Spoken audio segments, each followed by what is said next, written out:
Before we really launch into this wonderful panel, I want to give you a little bit of an update on something that began earlier this year.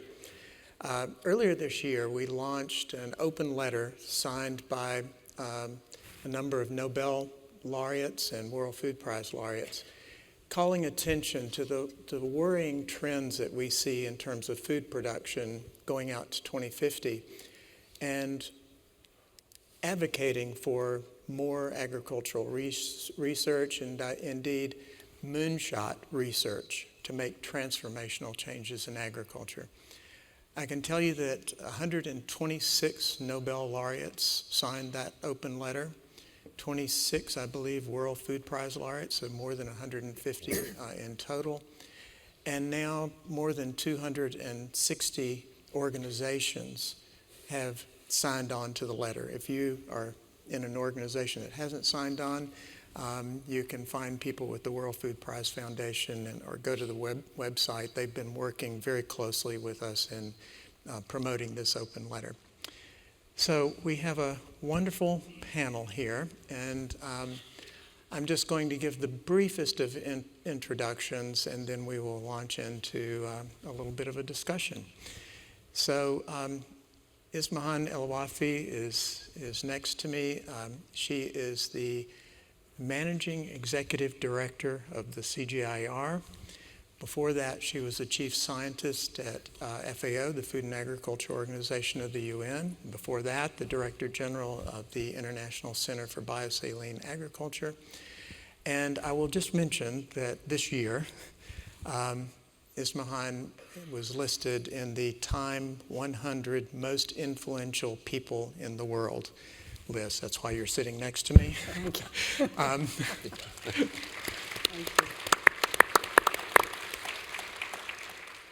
Next to Ismahane is Sir Richard Roberts. Rich is the Chief Science Officer at New England BioLabs and spent 20 years at the Cold Spring Harbor Laboratory. Rich is the 1993 Nobel Laureate in Medicine. I suggest that you go on the website to find out about amazing research that he's done that's applicable obviously to medicine but also to agriculture. Next is Jo Swinnen. Jo is the Director General of the International Food Policy Research Institute in Washington. Before that, Jo was a professor at the Catholic University in Leuven in Belgium. He's been the lead economist at the World Bank. He's also advised the European Commission. And I just want to give a shout out to his organization, because during my time at the State Department, if there were ever an occasion when I briefed the secretary or anybody else on what was happening with the global food security situation in the world, and if there was any moment when it appeared that I knew what I was talking about, it was because I had just gone to his website to read the latest analysis on what's going on in the world. So I advise you to go to the ifpri.org website if you really want a good education. And then we have Michael Werz, who is just recently become Senior Fellow at the Council on Foreign Relations. He was, before that, was Senior Fellow at the Center for American Progress. He's been very involved with the Munich Security Conference and has had associations with the Woodrow Wilson Center in Washington and also with Harvard. So to begin, I want to pose a question to all of the panelists for a really quick response. And that is, what is the most urgent food security challenge that we need to be addressing? Ismahane. Thank you very much, Cary. Really a pleasure to be here. And I think the most urgent, it's building resilience in our food system. So if we think about it, and we heard it from Valerie and from many others, conflict is number one when we talk about food insecurity. But then it's not only conflict, it's climate, it's global geopolitics. And hence, what we are seeing is that conflict is fueling hunger, hunger is fueling conflict. So there is a really very strong relationship between the two, and we have to cut it. So how do we cut it? The only way to cut it is really to be much more anticipatory. Not wait till the hunger happens, not wait till the conflict hampers, but rather come early on. And maybe just to say that we have 800 small-scale producers in the world. And those 800 million are producing 1/3 of our food. So in terms of number, they are very important because there are more than 800 million people. But also in terms of production system, it's a very important production systems. So those people are the most vulnerable when we talk about conflict, when we talk about climate, and when we talk about the geopolitical changes and the supply chain issues. So they need to be addressed, and that's one of the major focus for us at CGIAR. Thank you, and thanks for making that connection between food security and national security. That's going to be the undercurrent of this discussion today. Rich? So I'm a huge proponent of GMOs, and for me, if we're ever going to tackle food properly in the developing countries, we need to make sure that they can adopt GMOs as a way, and that technology of genetic modification, in order to improve the crops. It's easy to do. It's very safe. We have 35 years of doing it. People have been eating these crops all the time. Not a single problem, not one. And yet, Greenpeace and some of these anti-GMO organizations have found it convenient to oppose them.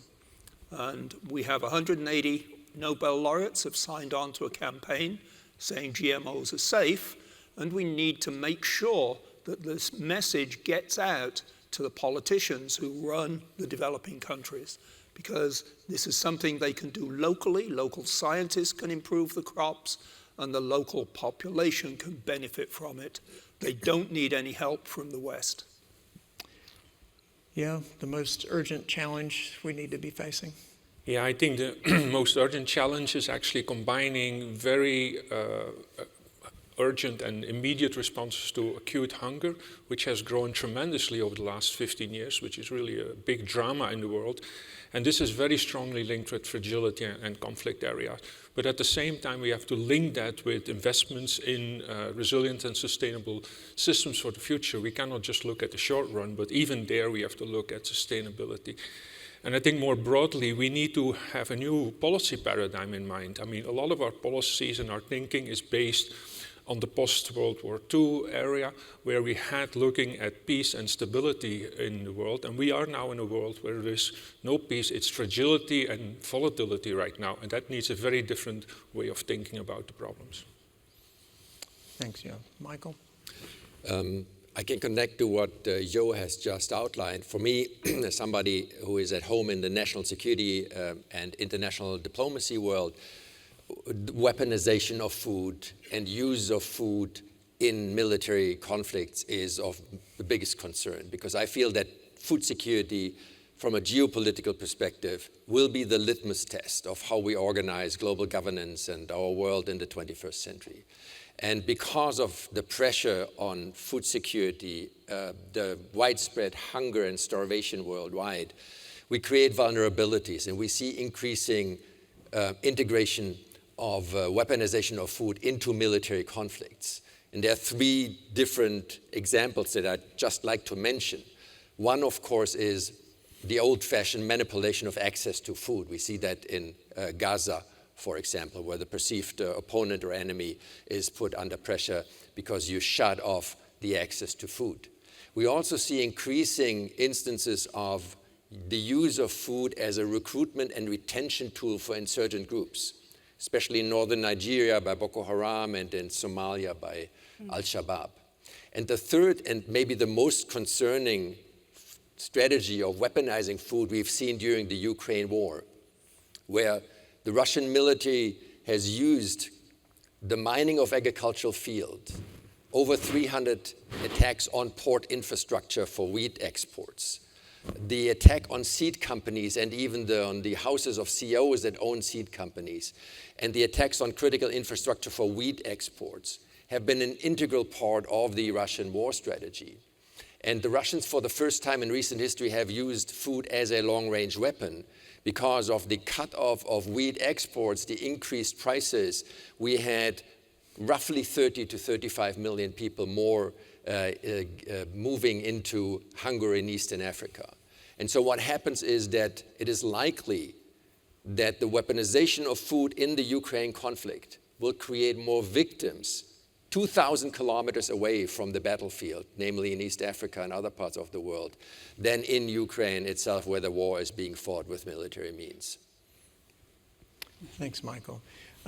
We want to get a little bit more into depth into what everybody has been talking about so far. And Ismahane, the first question to you is about the CGIAR. CGIAR is a consortium of international agricultural research centers, best in the world.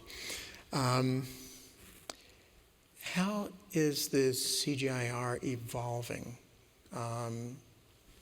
Many of us here in the audience have had experiences with the CGIAR. It might be even 50 years ago or 30 years, 20 years ago. Is it the same organization? How is it evolving in terms of the new context that you find yourself in?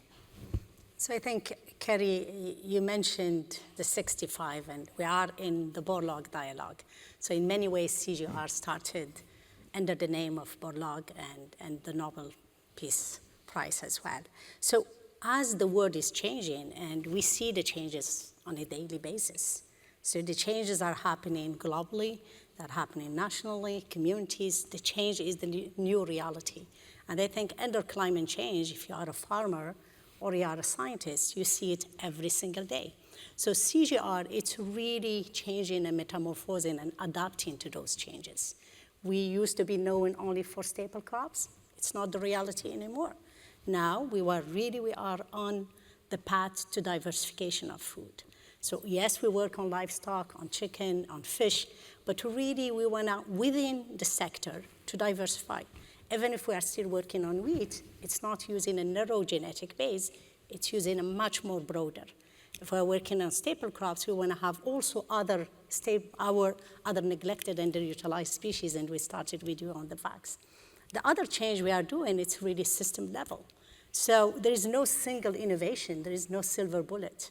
It's a bundle of innovation that are needed, particularly, as I said earlier, for the 850 small-scale producers that are still mostly in the least income countries and the low middle income country.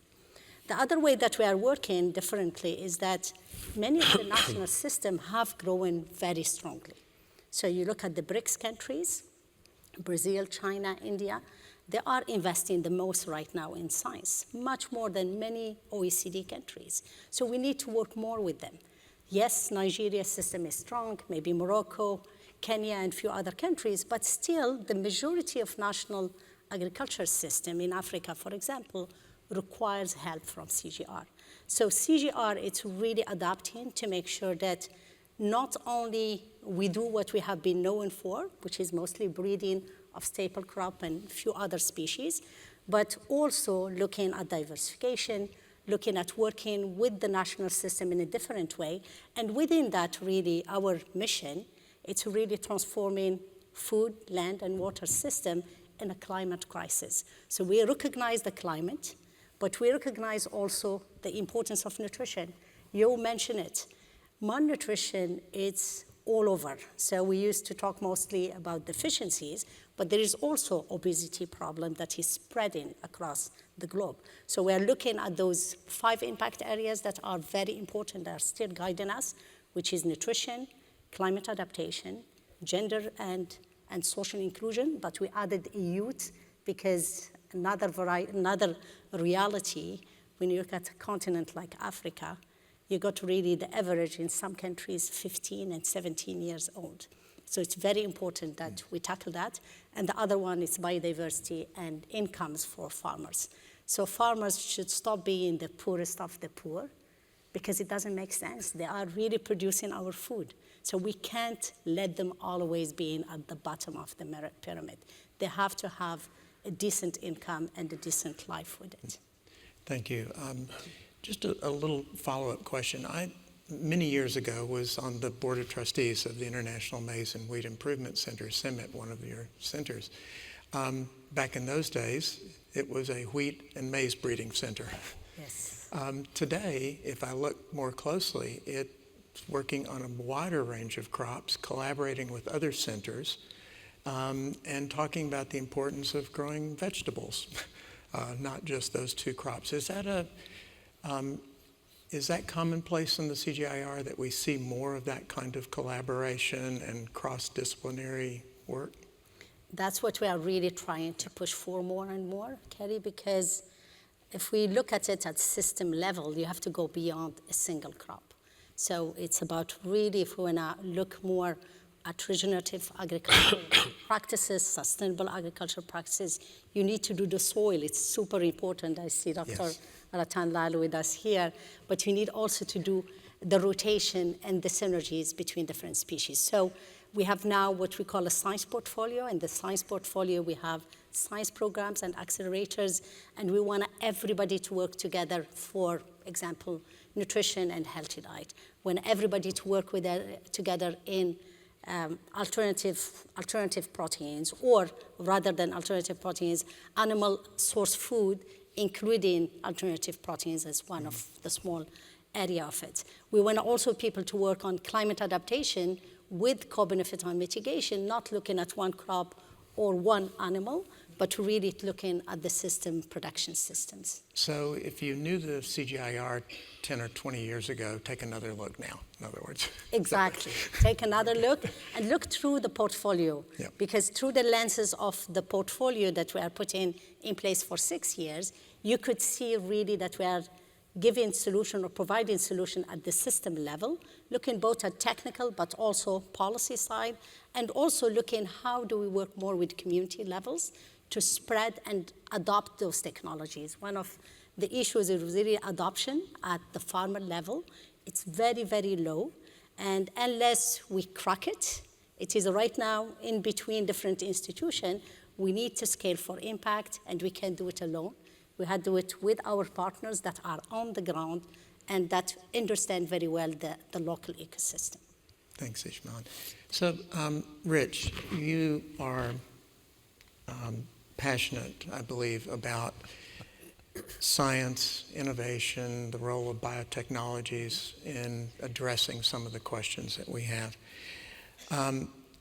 You highlighted in your first intervention here some of the difficulties of getting that accepted. Can you talk a little bit about how the broader agricultural community, I think we're representative of that here in this room, can harness and promote the benefits of this technology while at the same time dealing with maybe one of the prerequisites for that, which is to build trust among the broader community of non-scientists, I suppose. Right. I think, one of the problems is that scientists tend to talk in scientific language that people don't understand. And some scientists seem to think this makes them look really smart. In my view, it makes them look really stupid when they cannot talk in language that everybody can understand. And so I think one of the things that we could do in many of our universities when we're training scientists is teach them how to talk to the general public. I got involved in this GMO campaign because I went to a talk in Ghent in Belgium and listened to agricultural research people talking about how it was almost impossible for them to do their work in Europe because Greenpeace and the anti-GMO movement was so strong. And the following day, I'd been invited to go to the European Commission to talk to them about the future of medicine.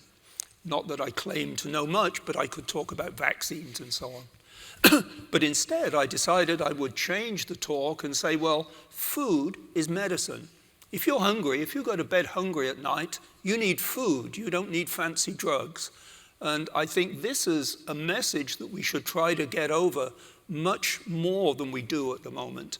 In many countries, India, I don't want to go, there are many, many developing countries where access to food is a real problem for the poor people in the country. And I think the use of GMOs can actually alleviate this hunger very easily. You have to realize that we in the West have had and benefited from many, many years, more than 100 years of improvement in the crops that we eat. Crops that are eaten in the developing countries have never been improved because big agribusiness couldn't make money there. But now we know how to do it. Now we can do it very easily because of scientific advances. And it can be done by scientists in the country. They don't need people from the West to come and tell them what to do. They can do it themselves, and then the governments can decide how they're going to make that food available to the people. And very often it's to smallholder farmers, people who need to grow stuff. And I just want to make one pitch here for golden rice, which in my view is one of the tremendous things that was done by using genetic methods to improve crops. And for a while it was approved in the Philippines, and now Greenpeace are trying to stop it again. And it is stopped temporarily, but we hope the government can reverse that. But golden rice was absolutely wonderful. It is wonderful, it's perfectly safe, and it can help to stop young children from going blind and from developing immune diseases. Thanks, Rich. And if I can make, I think, a friendly amendment to your pitch for GMOs, and that is that I think you yourself are talking about a whole panoply of new technologies. CRISPR-Cas9 gene editing and such comes under that same rubric, so people should understand but maybe that. just to say that gene editing is not within not the group of the technically that. GMOs. Yeah. It has been declared because that wasn't easy. Yes. So we don't want to mix it up. Gene editing, it's a non-GMO, and it has been approved in so many countries, and it's a wonderful methodology and technology. But that's a misuse of language as far as I'm concerned. Yeah. Okay. What are some of the more recent sort of policy-oriented, evidence-based policies that you think are maybe cutting edge, maybe really important for this group to pay attention to advocate for, that can help us address some of these emerging food security issues? Yeah, it's interesting you can interpret your question in a negative or a positive way. So let me start with the positive first, the opposite. So first of all, if we look back over the last 50 years, okay, there's been tremendous progress in terms of reducing malnutrition, reducing hunger in the world, poverty. But this has really reversed about a decade ago, 15 years ago. Okay, so the lessons from that first 40 period we should not forget. We just have our 50th anniversary report out on food policy, looking backward and forward. And so that's a big, big lesson. Okay, what went right there? What's gone wrong now recently? But we've done a couple of things right. One is, for example, 2007-08, we had this huge price spike on global markets. Afterwards, the world has introduced the initiatives from the G20, a system called AMIS, it's Agriculture Market Information System. It basically brings out information on stocks, on harvest, on expected supply in the world, so that governments do not react, even with good intentions, in the bad way to make things worse. Also, it allows stakeholders to make the right investments, etc., going forward. I also think if you look at the COVID crisis, there we've seen much stronger resilience from food supply chains than one had expected in the early weeks and months. And I think we have to draw lessons on that for the future. And there I think we really, when you think about the resilience framework, it has three components really. One is anticipation. Ismahane referred to that already. Information is really important. So the aim is one model, but we have much better technology today with digital data systems and also AI increasingly, where we can predict where a crisis will break out, whether the weather ones are really good now. I mean, we can not only predict it at the global scale, we can actually get it to the farm level as well through AI technology now. But also even there's now new models on fragility. I mean, the World Bank just presented a report on Friday actually at IFPRI on the new probability of fragility on a very disaggregated level. We're working on our models where we predict conflict breakout. So that allow stakeholder people or organizations to anticipate these things. We have to get it at the micro level as well. And this helps also at the reaction to crises when they break out. And there, I think it's three components. It's finance, it's insurance, and again, the information there. And basically, and this is both at the production level, at the consumption level. I mean, these insurance systems through on the consumption level, through social security programs, fit for fragility frameworks. And at the supply, I mean, the big thing is if you have a bad crop, you have to get, you have no money, right? So you have to invest in seeds for the next harvest, and how do you do these things? And then the last one is really on really recovery, okay? And the recovery has a very acute component and a long-run component, and how to make these things to go together. And again, insurance and finance systems are important. I mean, I think the finance issue is really central to the whole fragility discussion as well. Thanks, Joe. I just want to mention, since I complimented you on your website earlier, that if you go to the website today, you will find the article about the release of your 2025 food policy sort of analysis, big global analysis. Also some strong analytic articles about what's going on in Gaza and AI in agriculture. So I hope that people here, particularly folks that are working in developing countries, are paying attention to what you're doing. Thank you. It's better if it comes from you than it comes. Well, I don't know. Thank you. Michael, you've been really involved with the Munich Security Conference. Munich Security Conference is an annual event bringing together leaders from around the world that are very interested in the broad questions of national security. So my question for you is, and I think the context of this question is that most of the people in this room understand that there is a very direct correlation between food insecurity and conflict, and that correlation goes back hundreds, indeed thousands of years. Mm-hmm. At the Munich Security Conference, do people get that? Are they making that connection? And if they're not, or not fully, then what's it going to take for folks, including all of us, to really understand the need for national security? I'm not talking about U.S. national security, everybody's national security in this world, to make that connection and get involved with food security. I mean, after all, if we look at a lot of the food insecurity hotspots around the world today, wow, can we name many that aren't involved in conflict? So, thank you for that easy question. What we try to do is to instill a sense of urgency into the conversation. It seems to me on this panel here, I'm not the agricultural specialist, maybe that's my deficiency, but I'm the one that seems to be most nervous about where we're going, because I feel if you have the illusion that we can live in a world where we have a global food system, simplistically speaking, in the north that is working and one in the south that is not working, and you think this is going to be a stable world, you're looking at the different scenario that I'm looking at. Our argument is that conversations like these need to be geopolitically informed. They need maybe to shift away from a humanitarian and donor-driven perspective to one that is strategic, because food security is not cyclical. It's a systemic problem. It's not regional. It's a global issue. On top of it, we have incredibly concentrated and integrated market structures with regard to the big trading houses, with regard to seed production. So there's tremendous vulnerabilities. And on top of that, you have the current destruction of multilateral institutionality. The closure of USAID alone will extract $44 billion, or up to $44 billion, from the global system. World Food Program budget is down by half. So again, there is a sense of urgency because we will create regional instabilities that will translate into broader contexts. And this is why it's so important to make this point.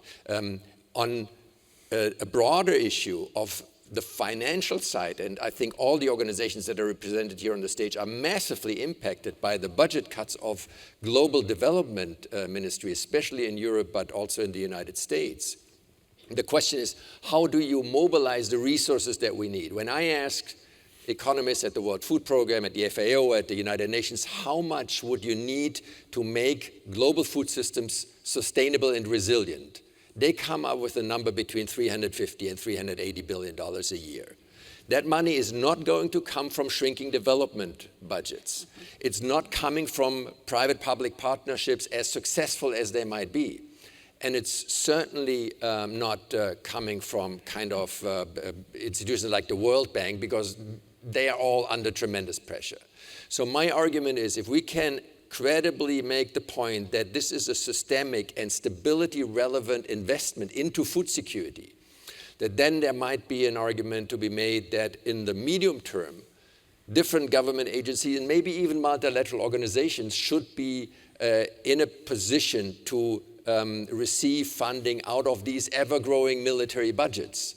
Because if we can make the argument this is a stability question with the weaponization of food, then the response to how do we deal with the use of food as a military weapon will not be a military response, especially if it's used as a long-range weapon. It will be a response of investment, multilateral engagement, and more sustainable food structures. And this is, I think, the direction in which we have to go. And this is why at the Munich Security Conference, which is a traditional military-to-military conference, we have established a task force on food security. We have a food security track. We had, at this year's Munich Security Conference in February, you've been part of some of these events. We had 8 events on food security, which is record-breaking for an organization that really hasn't had a deep footprint in this area.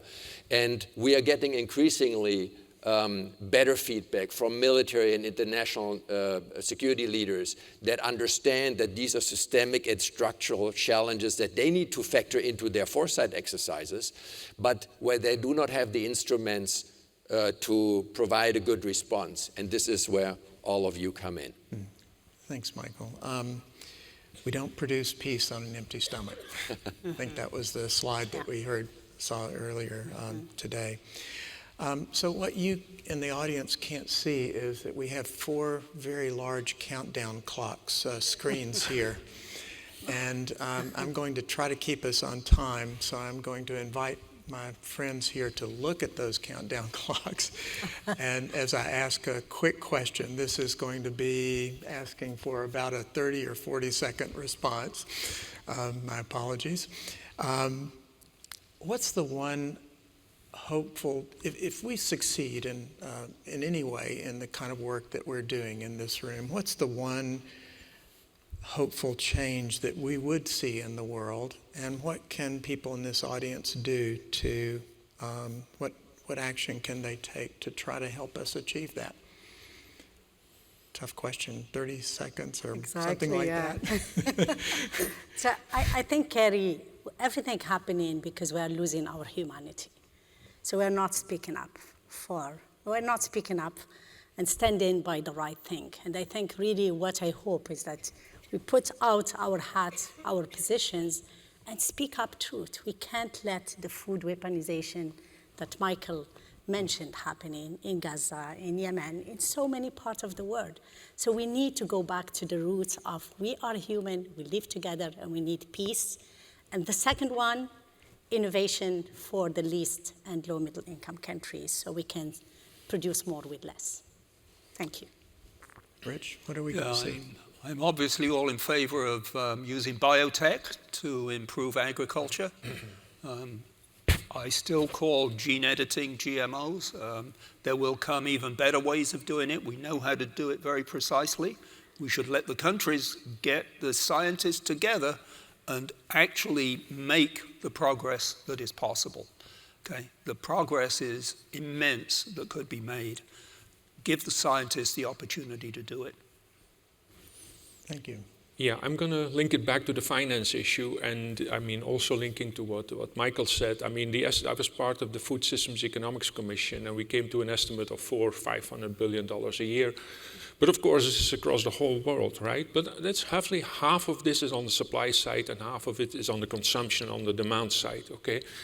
And so I think it's really crucial to really bring in the private sector and the public sector much stronger. So the leveraging effect, we have to, I mean, we spend $800 billion a year on agricultural subsidies in the world. We can do better with this money.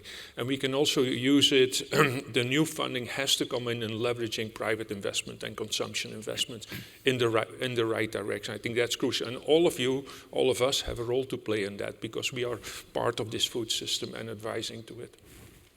Mike. Okay, our screens just changed color, so there's a lot of pressure. I would say do what you do and keep doing what you do, but have an eye on the geopolitical situation. And as a concrete policy initiative that we will try to get off the ground next year, help us to start a conversation about a UN Security Council resolution, the number is 2417, that has passed in 2018 and is the strongest legal environment that outlaws the weaponization of food, the use of food as a military weapon. It has been passed unanimously by the UN Security Council, and then it has been shelved and never again looked at. We want to organize a public conversation, preferably at the global level, about what this means and what this resolution could actually do for the world, and we need the support from all of you. Thank you. Thank you. Well, according to the countdown clocks, we have no time for you to give any applause to these panelists, but you can do it anyway. Thank you.